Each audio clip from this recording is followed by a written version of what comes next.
By then, the lumber business had expanded because his two older sons, my older brothers, were out of school, and I had gotten out of school as well, but as soon as they got out of school, they went to work in the lumber business. You know, it's funny what stays with you. People ask me about races all the time. They want to know about Darlington, about championships, about the cars we drove, and how in the world we managed to keep some of those things on the racetrack. I understand why they ask. But after enough years go by, those aren't always the things you find yourself thinking about. I remember sitting around after a race when everybody was tired, dirty, and about ready to fall over. I remember somebody telling a story that we'd all heard 10 times before, and somehow we'd still laugh at it. I remember long drives, little restaurants, garages that weren't much more than sheds, and men who'd help you fix something on Saturday even though they planned on beating you Sunday. That's the NASCAR I knew. We competed hard, sometimes awfully hard. There were fellows out there I didn't particularly enjoy seeing in my mirror because I knew exactly what kind of afternoon they were about to give me. But once the engine stopped, things could be different. And I was lucky. I knew an awful lot of good men in this sport. Now, I'm not going to sit here and tell you these were the 5 greatest drivers who ever lived. That's an argument you boys can have without me. Give 5 racing people a table and a pot of coffee and you'll probably get 7 different answers anyway. These are simply the men who meant something to me. Some I raced against, some I watched grow, some became friends in a way that went far beyond a racetrack. And one of them, well, that one's a little harder for me to talk about without getting emotional, but we'll get there. The first fellow I want to tell you about was about as tough and clever as anybody I ever shared a racetrack with. Junior was something else. I don't know that there's a better way to put it. If you only knew Junior from the stories people told later, you might picture this rough country fellow who climbed into a race car and simply drove the wheels off it. And believe me, he could do that. But there was a whole lot more going on inside that man's head than people sometimes realized. Junior understood racing, not just driving, racing. There's a difference. He could look at a car, listen to it for a little while, watch what somebody was doing on the track, and somehow he'd start figuring things out before the rest of us did. I always respected that about him. Now, racing against Junior wasn't exactly relaxing. You knew he was going to make you earn whatever you got that afternoon. There wasn't much pretending with him. If there was an opportunity sitting there, Junior was going after it. And in those days, you learned pretty quickly which fellows you could race close and which fellows you needed to keep your eye on. Junior always had my attention. But what I remember now isn't one particular lap or one particular finish. It's the man himself. We came from a part of the country where racing wasn't something polished and glamorous. Most of us weren't raised thinking we'd become celebrities. We were just fellows who loved automobiles and discovered we could make them go pretty fast. Junior never seemed too interested in pretending to be anything else. I liked it. He could be stubborn. Lord knows he could be stubborn. And I'm sure there were afternoons when neither one of us was particularly pleased with the other. That's racing. You don't spend that many years competing without stepping on each other's toes once in a while. But I never had to wonder whether Junior belonged there. He did. Years passed, racing changed, and both of us eventually found ourselves looking at the sport from somewhere other than behind a steering wheel. Whenever I thought back to those early days, though, Junior was always somewhere in the picture. Usually with that little grin of his, like he knew something the rest of us hadn't figured out yet. And quite often he probably did. Fireball was one of those fellows you noticed before he ever said much of anything. There was just something about him. And yes, everybody loved that name. How could you not Fireball Robert sound like somebody dreamed up for a racing picture? But once you got around him, you realized the man was a lot more impressive than the nickname. Glenn was a fine race driver. Smooth, smart, fast, without looking like he was fighting the automobile every second. That's something drivers notice about one another. A fellow can be going awfully fast and still look like he's working too hard. Fireball didn't always look that way. There was a certain control to him, and I admired it.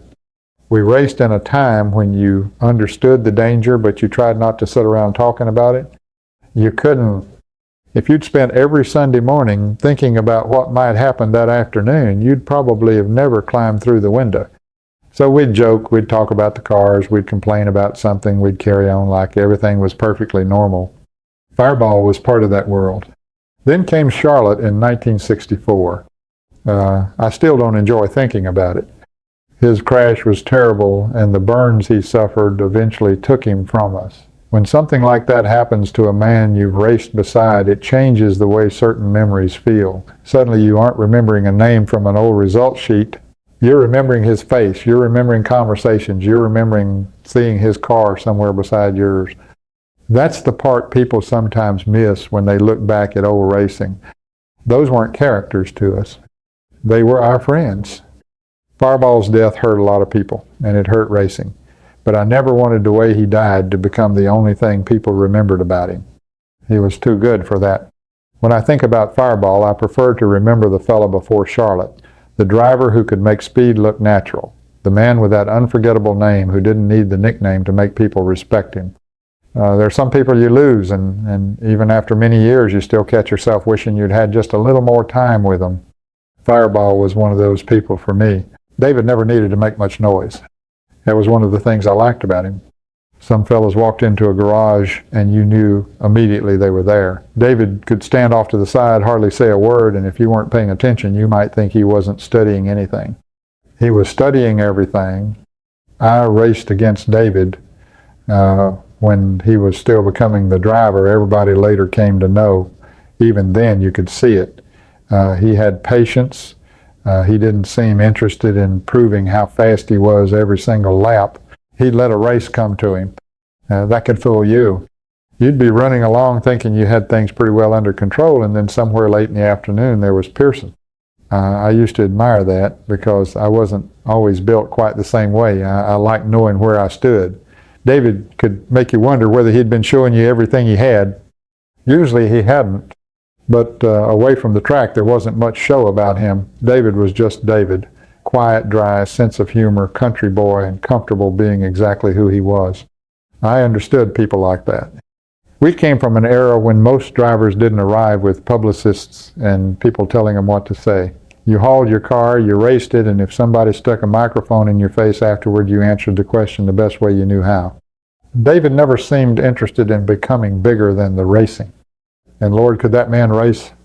Later on, when I was behind the microphone instead of a steering wheel, I got to watch him differently. That's when you sometimes appreciate things you couldn't fully appreciate while you were trying to beat somebody. You could watch his patience, his timing, the way he seemed to understand what a race needed from him. People can argue all day about where David belongs on a list of the greatest drivers. I don't need to argue about it. I saw him, I raced him, that was enough for me. And whenever I think of David now, I don't first remember a trophy or a statistic. I remember that quiet fella hanging around the garage, probably knowing a little more than he was letting the rest of us know. Richard and I go back a long, long way. Long enough that when I think about him, I don't immediately picture the sunglasses, the cowboy hat, or all the things people came to associate with Richard Petty. I remember Lee's boy. That's what he was to a lot of us at first. Lee Petty was already somebody everybody respected, and then here came Richard trying to make his own way in the same business. That isn't always easy. When your father's name carries that much weight, people watch you a little differently. Richard didn't need anybody to give him a reputation. He built one. I raced against him enough to know what kind of competitor he was. Richard wanted to beat you. Don't let that easy smile fool you. Once he put that helmet on, he wasn't out there to make friends. But after the race, Richard could make people feel like they'd known him forever. That mattered. As the years went by, our lives stayed connected to racing, even after my driving days were finished. I watched Richard become the man everybody called the king, and I had the privilege of talking about plenty of his races from the broadcast booth. But our families became connected in another way too. My boy Dale drove for Richard.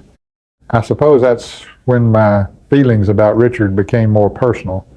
When your son climbs into somebody else's race car, you're not looking at things simply as an old driver anymore. You're looking at him as a father. You want him around people you trust.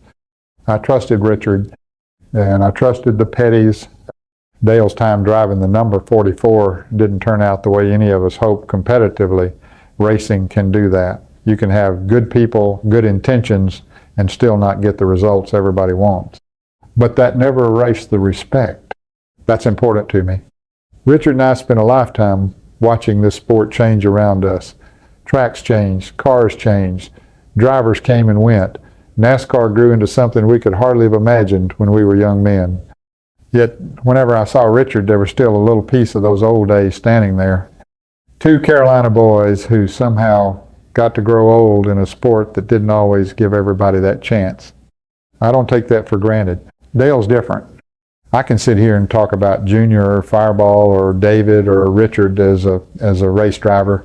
I can tell you what they did well, what made them difficult to beat, and why I respected them. With Dale, I'm his daddy. That changes everything. When Dale was young, I never pushed him toward racing. I'd lived that life. I knew what it could give you, but I also knew what it could take away. There were too many Sunday afternoons when we didn't all go home together, and so if Dale was going to race, I wanted it to be because he wanted it. And he did. Now, I won't pretend I never worried. A father worries whether his boy is driving a race car or walking across the street. You just learn not to show all of it. But there was also pride. A whole lot of pride. One of the memories people still ask me about is the Daytona 500 in 1993. I was working the broadcast and Dale was fighting Dale Earnhardt for that race. Try being a broadcaster and a father at the same time. I was supposed to describe what was happening. I was supposed to stay professional, but that was my son down there. When Dale came off turn 4 with Earnhardt behind him, I couldn't separate those two parts of myself anymore. I was calling the race, but I was also pulling for my boy. And when he won CBS, let me do something I'll always be grateful for. I got to call Dale home. People remember my voice from that finish. What I remember is the feeling. I knew how difficult Daytona was. I knew the men he'd had to beat. I knew all those years when Dale was trying to make his own name instead of simply being Ned Jarrett's son. Then suddenly I was watching him win the Daytona 500. Later came more victories, another Daytona 500 and a championship. I was proud of every bit of it. But trophies aren't why Dale is number one. He's number one because after the engine stopped and the crowds went home, he was still my son. Racing gave our family some wonderful things. It also gave us plenty of worry. But getting to watch my boy make his own way through this sport and being lucky enough to share a little piece of that journey with him, I don't believe I could have asked NASCAR for anything more. I suppose that's the thing about getting older. You start out thinking you'll remember everything. Every race, every car, every fellow you passed with 10 laps to go. You think those moments are going to stay sharp forever. They don't.